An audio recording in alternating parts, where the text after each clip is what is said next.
अस्सलाम वालेकुम। हम अपनी वीडियो सीरीज लास्ट फेज में एंटर हो चुके हैं। लास्ट जो हमने सेशन डिस्कस किया था उसमें हमने डिस्कशन की थी कि आपने डील को क्लोज किस तरह से करना है, डॉक्यूमेंटेशन कैसे वेरीफाई करनी है, चेक करनी है, उसमें जो क्लोजिंग कास्ट आ रही होगी उसको कैसे देखना है। और आज हम डिस्कस करेंगे कि आप उस प्रॉपर्टी में शिफ्ट हो गए, प्रॉपर्टी आपने ट्रांसफर करवा ली, वहाँ पे आप शिफ्ट हो गए। अब नेक्स्ट स्टेप कैसे है कि आपने जो हार्ड अर्न मनी उसमें इन्वेस्ट की है उसको किस तरह से मेंटेन रखना है। उसमें हम डिफरेंट पॉइंट्स डिस्कस करते हैं। पहला पॉइंट ये है कि किसी भी प्रॉपर्टी में जब आप शिफ्ट होते हैं और उसको यूज करते हैं तो उसकी वियर एंड टियर होती है, उसकी मेंटेनेंस होती है। आपने कोशिश ये करनी है कि उसमें कुछ ऐसी वैल्यू एडिशन कर दें कि वो अपनी प्राइस कम करने के बजाय वो प्राइस अपनी बढ़ा दे, उसकी एप्रिसिएशन हो जाए, डेप्रिसिएशन के बजाय एप्रिसिएशन हो जाए। और आपने कुछ ऐसी टेक्निक्स यूज करनी है, मसलन उसकी जो आपकी प्रॉपर्टी है उसके इंटीरियर और एक्सटीरियर में लैंडस्केपिंग अच्छी सी कर दें, प्लांटेशन कर दें, अच्छे किसी लैंडस्केपिंग एक्सपर्ट को हायर करके अच्छी सी लैंडस्केपिंग कर दें ताकि स्ट्रीट में बहुत यूनिक प्रेजेंस उसकी नज़र में हो।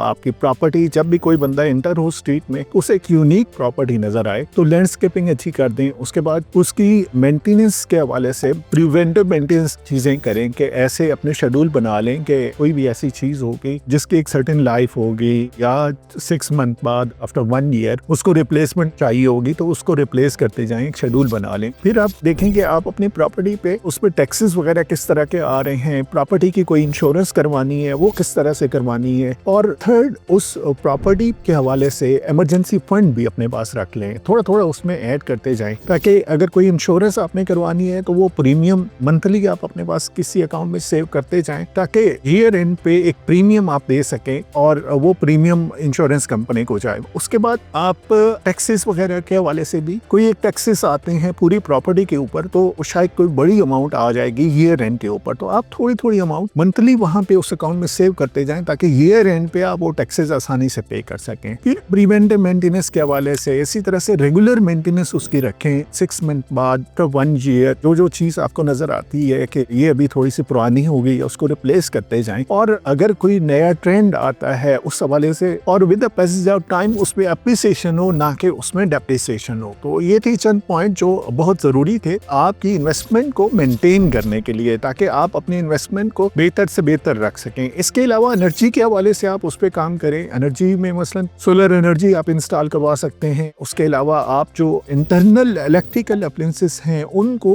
एनर्जी सेविंग पे कन्वर्ट कर सकते हैं ताकि आपका जो एनर्जी का बिल है वो कम से कम रहे। इसी तरह से और वैल्यू एडिशन कर सकते हैं ताकि आपकी प्रॉपर्टी बहुत बेहतर रहे, उसके इंटीरियर के हवाले से, उसके एक्सटीरियर के हवाले से, उसकी सेफ्टी के हवाले से। मतलब सीसीटीवी कैमरास अगर आप लगाना चाहें तो आप लगा सकते हैं, वो एक एडिशनल फीचर हो जाएगा आपकी प्रॉपर्टी के अंदर। इसी तरह से जैसे मैंने एनर्जी का बताया तो सोलर एनर्जी अगर इंस्टॉल करते हैं तो वो एक एडिशनल फीचर हो जाएगा आपकी प्रॉपर्टी में और आपकी प्रॉपर्टी की वर्थ बढ़ जाएगी, उसकी वैल्यू बढ़ जाएगी। आप अपनी प्रॉपर्टी में स्मार्ट होम टेक्नोलॉजी भी इंस्टॉल कर सकते हैं। जैसे मैंने एनर्जी के हवाले से बताया, इसी तरह से स्मार्ट होम टेक्नोलॉजी आप इंस्टॉल कर सकते हैं। उसमें आपकी इलेक्ट्रिकल की जो अप्लायंसेस हैं वो सारी स्मार्ट टेक्नोलॉजी पे चली जाती हैं और जब आप वहाँ पे उस रूम में एंटर होते हैं तो उस वक्त वो ऑन होती हैं और आपकी एनर्जी की अच्छी खासी सेविंग हो जाती है। इसी तरह से आपके जो कर्टेन होती हैं वो स्मार्ट टेक्नोलॉजी के ऊपर चले जाते हैं, आपके जो कूलिंग सिस्टम है वो स्मार्ट टेक्नोलॉजी के ऊपर चला जाता है। तो ये एक एडिशनल अभी बहुत ट्रेंडी फीचर आया हुआ है प्रॉपर्टीज के अंदर और लोग इंस्टॉल कर रहे हैं। इसका फायदा ये होता है कि एक तो आपकी सेफ्टी सिक्योरिटी रहती है। कोई भी आपकी बिल्डिंग में अगर कोई एंटर होते हैं और आप बिल्डिंग में नहीं है, अपनी प्रॉपर्टी में नहीं है, तो जब आपके वो एक्सटर्नल लॉक को टच करेगा तो डायरेक्टली एक एसएमएस जाएगा